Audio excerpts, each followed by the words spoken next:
السلام علیکم ورحمۃ اللہ وبرکاتہ۔ الحمدللہ رب العالمین والصلاة والسلام علی اشرف الانبیاء والمرسلین نبینا محمد وعلی آلہ وصحبہ اجمعین، اما بعد، اعوذ باللہ السمیع العلیم من الشیطان الرجیم، وَلَقَدْ بَعَثْنَا فِي كُلِّ أُمَّةٍ رَسُولًا أَنِ اعْبُدُوا اللَّهَ وَاجْتَنِبُوا الطَّاغُوتَ۔ مشاہدین کرام، میرے دینی اور اسلامی ساتھیوں، آج کا موضوع ہے کہ ہم ہر طرح کے شرک سے بچیں۔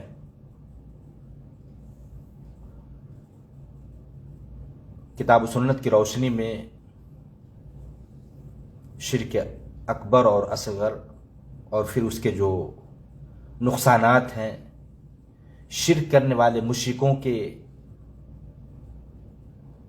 بھیانک جو انجام ہیں، ان کے بارے میں ساری باتیں ہوں گی انشاءاللہ۔ بھائیوں سے گزارش ہے، بغور سنیں، مشاہدہ کریں اور نیپال دعویٰ پیج کو فالو بھی کریں، ساتھ ہی ویڈیو کو شیئر بھی کریں، فالو بھی کریں۔ میرے بھائیوں، سارے انبیاء علیہ السلام کی دعوت کا مقصد، نوح علیہ السلام سے لے کر محمد عربی صلی اللہ علیہ وسلم تک جتنے بھی انبیاء علیہ السلام دنیا میں تشریف لائے، سارے نبیوں کی دعوت کا ایک ہی مقصد تھا کہ بندہ توحید پر قائم رہے، اللہ کو ایک مانے، ساری عبادت اللہ کے لیے ہی کرے، ساری پوجا پاٹ سب کچھ اللہ کے لیے ہو، اور اللہ کے علاوہ غیر اللہ کی عبادت سے خود کو بچائے۔ اللہ نے فرمایا وَلَقَدْ بَعَثْنَا فِي كُلِّ أُمَّةٍ رَسُولًا أَنِ اعْبُدُوا اللَّهَ وَاجْتَنِبُوا الطَّاغُوتَ۔ وَلَقَدْ بَعَثْنَا فِي كُلِّ أُمَّةٍ رَسُولًا، ہم نے ساری امت کے اندر رسول بنا کر بھیجا۔ کس لیے بھائی؟ اللہ نے کہا أَنِ اعْبُدُوا اللَّهَ، تاکہ تم سارے کے سارے ایک اللہ وحدہ لا شریک کی عبادت کرو، وَاجْتَنِبُوا الطَّاغُوتَ، اور طاغوت کی عبادتوں سے بچو۔ طاغوت کہتے ہیں اللہ کے علاوہ جن کو معبود لوگ بناتے ہیں، جن کی پوجا لوگ اللہ کے علاوہ کرتے ہیں، وہ سارے طاغوت کہلاتے ہیں۔ ان طاغوتی عبادتوں سے روکنے کے لیے، غیر اللہ کی عبادت سے روکنے کے لیے سارے انبیاء علیہ السلام دنیا میں تشریف لائے۔ میرے بھائیوں، یہ اہم موضوع ہے، اور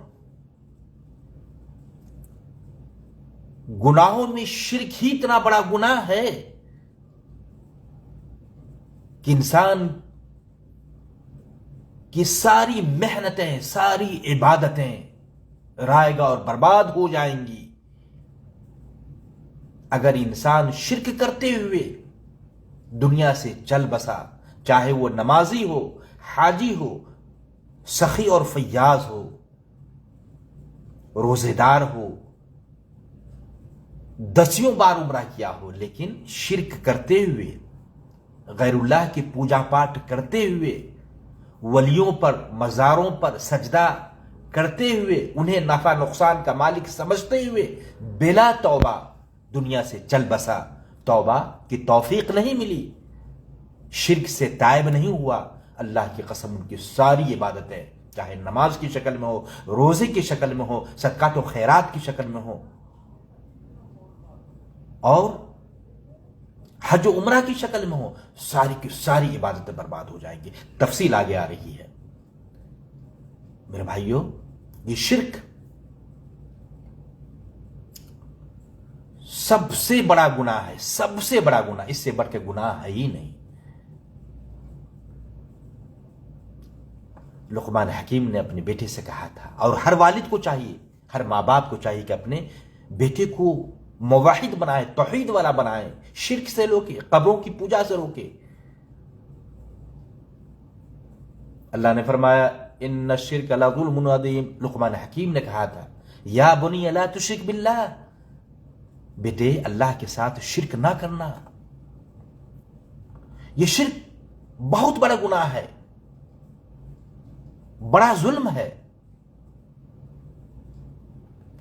میرے بھائیوں،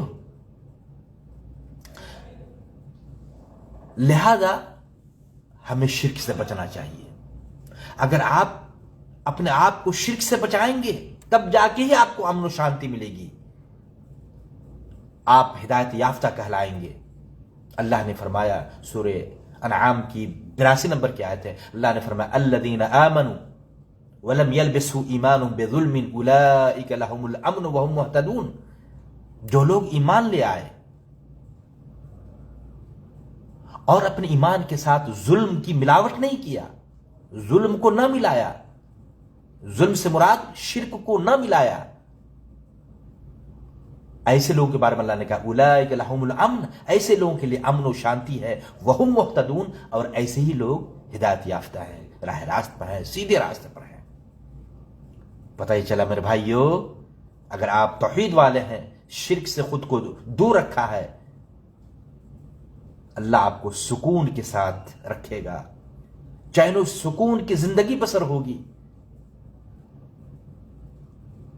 اور اگر شرک کی ملاوٹ ہے، ایمان کے ساتھ ساتھ شرک بھی ہے، اطمینان نہیں ملے گا، قلبی سکون چھن جائے گا، دنیاوی پریشانی اور اخروی نقصانات اور پریشانی تو ہے ہی ہے. جب یہ آیت کریمہ نازل ہوئی الذین آمنوا ولم يلبسوا ایمانهم بظلم اولئک لهم الامن وهم مهتدون، تو صحابہ کرام پر گرا گزرا. صحابہ کرام نے کہا کہ اے اللہ کے رسول، ہم میں سے کون ہے جس نے گناہ اور معصیت کر کے اپنی جان پر ظلم نہ کیا ہو؟ نبی صلی اللہ علیہ وسلم نے فرمایا لیس ہوا کما تظنون، اس سے مراد وہ نہیں جیسا کہ تم گمان کر رہے ہو، جس طرح تم سوچ رہے ہو. اس ظلم سے مراد وہ ظلم نہیں ہے. انما ہوا کما قال لقمان لابنہ یا بنی لا تشرک باللہ ان الشرک لظلم عظیم، بلکہ اس سے مراد، اس ظلم سے مراد شرک ہے، جیسا کہ لقمان حکیم نے اپنے بیٹے سے کہا تھا یا بنی لا تشرک باللہ، اے میرے بیٹے اللہ کے ساتھ شرک مت کرنا، کیونکہ یہ شرک بہت بڑا ظلم ہے، گناہ ہے. صحیح بخاری کی حدیث نمبر 32 ہے، اور مسلم میں بھی حدیث وارد ہے 124 نمبر ہے. میرے بھائیو، یہی نہیں، شرک سے اللہ نے سختی کے ساتھ منع کیا ہے، روکا ہے، بلکہ شرک کو اللہ نے حرام قرار دیا ہے. اللہ نے فرمایا سورہ نساء کی آیت نمبر 36 ہے وَاعْبُدُوا اللَّهَ وَلَا تُشْرِكُوا بِهِ شَيْئًا، اللہ کی صرف اور صرف اللہ کی عبادت کرو. نماز اللہ کے لیے، دعا اللہ کے لیے، نظر و نیاز اللہ کے نام پر، توکل بھروسہ اللہ پر، مدد استغاثہ استعانت، یہ سارے کے سارے اللہ سے. وَاعْبُدُوا اللَّهَ، صرف اور صرف اللہ کی عبادت کرو، اللہ کی پوجا کرو. وَلَا تُشْرِكُوا بِهِ شَيْئًا، اللہ کے ساتھ کسی کو شریک ساجی نہ بناؤ. میرے بھائیو، اللہ نے سختی کے ساتھ شرک سے روکا ہے، بلکہ اللہ نے بتایا سورہ انعام کی آیت نمبر 151 ہے قُلْ تَعَالَوْا أَتْلُ مَا حَرَّمَ رَبُّكُمْ عَلَيْكُمْ أَلَّا تُشْرِكُوا بِهِ شَيْئًا. اے اللہ کے نبی، آپ کہہ دیں لوگوں سے، آؤ میں تمہیں سناؤں، پڑھ کر سناؤں، أَتْلُ مَا حَرَّمَ رَبُّكُمْ عَلَيْكُمْ، وہ چیزیں بتاؤں جو تمہارے رب نے تم پر حرام قرار دی ہے. اللہ تشرکوا بہ شیئا، وہ حرام کردہ چیز یہ ہے کہ تو اللہ کے ساتھ کسی اور کو شریک اور ساجی نہ بناؤ، نہ ٹھہراؤ. پتہ ہی چلا کہ یہ شرکی عمل حرام ہے، جس سے اللہ تعالیٰ نے روکا ہے، منع کیا ہے. میرے بھائیو، بلکہ اللہ کے نبی صلی اللہ علیہ وسلم کے فرمان کی روشنی میں نبی صلی اللہ علیہ وسلم سے پوچھا کہ عرابی عبداللہ بن مسعود رضی اللہ تعالیٰ عنہ ہیں، آپ صلی اللہ علیہ وسلم نے شرک کو سب سے بڑا گناہ بتایا ہے. صحیح بخاری کی روایت ہے، نبی صلی اللہ علیہ وسلم سے کہا